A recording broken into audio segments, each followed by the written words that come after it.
विजयदशमी को लगभग 1 हफ्ते से अधिक का समय हो चुका है और रामलीला ग्राउंड की बात की है तो मेले में अभी भी दुकान लगने के बावजूद आज कुछ दुकानदार अपना सामान वापस समेट रहे हैं। उनका आरोप वही है कि जो भाड़ा पड़ता है दुकान का उसको लेकर विवाद है दो पक्षों में। इस संबंध में क्या कहना चाहेंगे आप? देखिए, विवाद कोई नहीं है और जैसे संज्ञान में मेरे आया है कि कल नगर पालिका के अधिकारी कर्मचारीगण पूरे दल बल फोर्स के साथ दुकानदारों के पास गए थे और दबाव बना रहे थे कि रसीद आप कटवाइए। जैसा कि मैं पहले भी कह रहा हूं, अभी भी कह रहा हूं कि नगर पालिका को वहां पे रसीद काटने का कोई अधिकार नहीं है, ना ही उनके पास कोई लिखित अनुमति है कि वहां पे आवंटन करिए दुकानदारों का। वो तो एक जबरन एक परंपरा को खत्म करने में तुले हुए हैं नगर पालिका के कर्मचारीगण, अध्यक्ष महोदया। क्योंकि परंपरा तब परंपरा मानी जाती है जब पिछली परंपराओं का अनुपालन किया जाए। पिछले 30 वर्षों से वहां शर्मा झूले वाला आ रहा था। इस वर्ष उसको झूला ना देके उन्होंने लाखों रुपए लेके एक नए आदमी को दे दिया। तो वो तो परंपराओं को भंग करने का निरंतर प्रयास कर रहे हैं और उनके लिए जन भावना कोई मायने नहीं रखती, उनके लिए सिर्फ पैसा ही मायने रखता है। मैं तो ये समझता हूँ। ये जो दुकानदार आए हैं आज भी उनको 1 हफ्ते का लॉस हो गया और आगे भी शायद प्रशासन उनको समय बढ़ाने की अनुमति के मूड में नहीं है, तो इस लॉस का जिम्मेदार कौन होगा? नगर पालिका परिषद अध्यक्ष महोदया जी श्रीवास्तव जी। अच्छा, आज कुछ दर्जनों दुकानदार आपके घर के समीप आए थे, क्या वार्ता हुई आपकी? मेरे पास आए थे अपनी परेशानी लेके। उन्होंने मुझसे कहा कि नगर पालिका हम पे दबाव बना रही है प्रशासन के साथ मिलके और रसीदें काटने के लिए दबाव बना रही है। तो मैंने कहा कि रसीदें काटने का उनको अधिकार कोई नहीं, ना ही उनके पास लिखित अनुमति है और ना ही उनकी को वहाँ संपत्ति है। एक आखिरी सवाल ये है कि जो पैसा आया कि पैसा आप वापस करने के लिए कुछ सोचे हैं?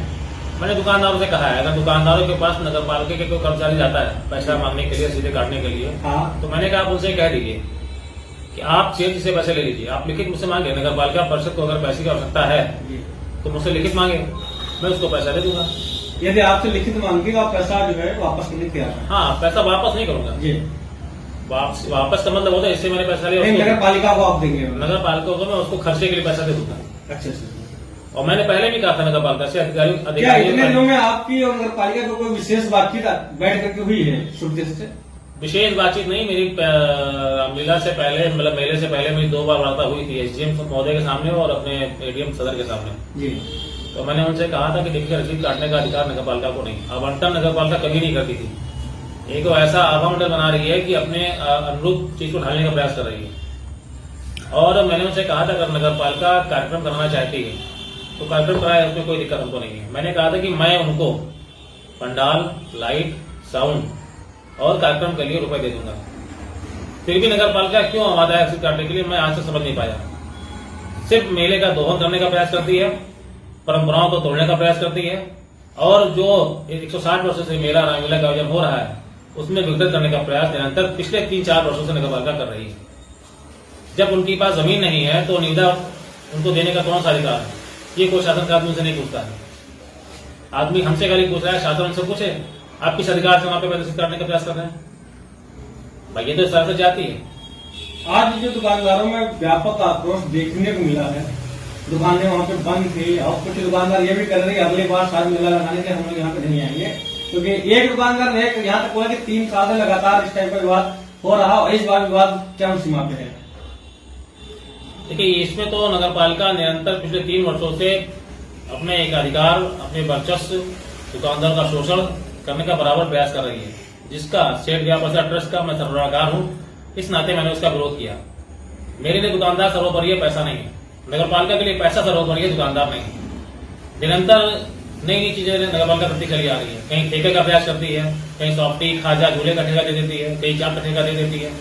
आज से कोई उनसे नहीं पूछता कि ऐसा क्यों करते हो। मैं तो एक बात और कहता हूँ, अगर नगर पालिका भी कहती मेरा घाटा होता है, नगर पालिका ने पिछले वर्ष 8 लाख का घाटा दिखाया। 8 लाख का घाटा तब दिखाया जब उसने पेमेंट नहीं किया। न वहां साउंड लाइट का पेमेंट हुआ है, न वहां टेंट का पेमेंट हुआ है पिछले साल का। अगर वो सब आप जोड़ लें तो मेरे ख्याल से 15-20 लाख घाटा नगर पालिका जाती है। फिर नगर पालिका रामलीला मेले को करने के लिए क्यों आमादा रहती, मैं जान नहीं पाता हूँ। कहीं ना कहीं उसके पीछे उसका कोई ना कोई छिपा हुआ उद्देश्य होगा, उसमें आमादा रहती है और समाज को बरगलाती है, जो बहुत ही मतलब निंदनीय है। और हर वर्ष मेले को लेकर के होने वाली हमारी जो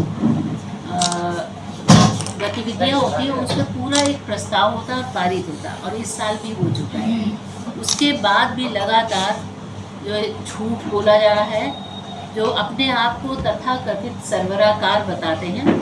मैं सबसे पहले प्रश्न ये पूछना चाहती हूँ कि वो जो ट्रस्ट बताते हैं उसके किसी ट्रस्टी को किसी ने आज तक देखा है? क्या ट्रस्ट एक आदमी ही चला रहा है और वही सर्वे सर्वा है? केवल एक आदमी फाइलें लिए घूमता रहता है। तो मैं ये नहीं समझ पा रही हूँ कि आप सब लोग कैसे ये उसको ट्रस्ट मान रहे हैं। आज तक उसके साथ में किसी अन्य पदाधिकारी को नहीं देखा गया, किसी अन्य पदाधिकारी के साथ सदस्य को भी नहीं देखा गया है। क्या किसी ने देखा है? वो हमें जवाब दे दे। दूसरी बात यह है कि मेरे पास ये महेवा स्टेट की लिखा पढ़ी में है, डीड है, जिसमें उन्होंने स्पष्ट लिखा है कि 1 महीने के लिए जो इसकी आय होगी वो नगर पालिका लेगी, जिसका 25% जो रामलीला कमेटी है उसको दिया जाएगा, और बाकी की आय नगर पालिका उसके द्वारा सांस्कृतिक कार्यक्रम कराएगी। तो हम लोगों को कभी आपत्ति नहीं हुई, और हमेशा हम लोगों का नियम रहा है कि नियम से चलेंगे। एनओसी मिलने के बाद ही हम रसीद काटते हैं। लेकिन जो अपने आप को पूरा सर्वे सर्वा बताते हैं, गया प्रसाद सेठ, गया प्रसाद ट्रस्ट, जो बहुत अच्छे व्यक्ति थे, और उनका बताने के बाद भी उस व्यक्ति ने कोई एनओसी के बिना, और जब हमें एनओसी मिली उसके करीब 20 दिन पहले उन्होंने सारे दुकानदारों की रसीदें वो काट दी जो हमारा होता था शुल्क, जिसमें से 25% हम देते थे। उसके अलावा उन्होंने उतने की रसीद अपने ट्रस्ट की काटी, और उसके साथ जो बिजली हम प्रोवाइड करते हैं वो उन्होंने बिजली की भी रसीद काटी। तो उन्होंने दुकानदारों से 2.5 गुना पैसा वसूल किया, जो अनुमान था 1 करोड़ रुपए होगा। एसडीएम साहब जब परंपरागत ढंग से मेला लगवा रहे थे और आप सब लोग उपस्थित थे, तब उन्होंने साफ साफ कहा था कि 16 को अगर मेरे पक्ष में निर्णय नहीं आएगा तो मैं नगर पालिका का पैसा नगर पालिका को वापस कर दूंगा। अब वो वापस नहीं कर रहे हैं और तरह तरह के आरोप लगा रहे हैं। अब आप ये बताइए, सारी रसीदें एसडीएम साहब, सीओ साहब ने खड़े होकर कटवाई, ईओ साहब थे मौके पे, और उसके बाद भी वो बता रहा है कि हम नगर पालिका अध्यक्षा ने पैसे लिए। अब वो पैसे हमने किससे ले लिए?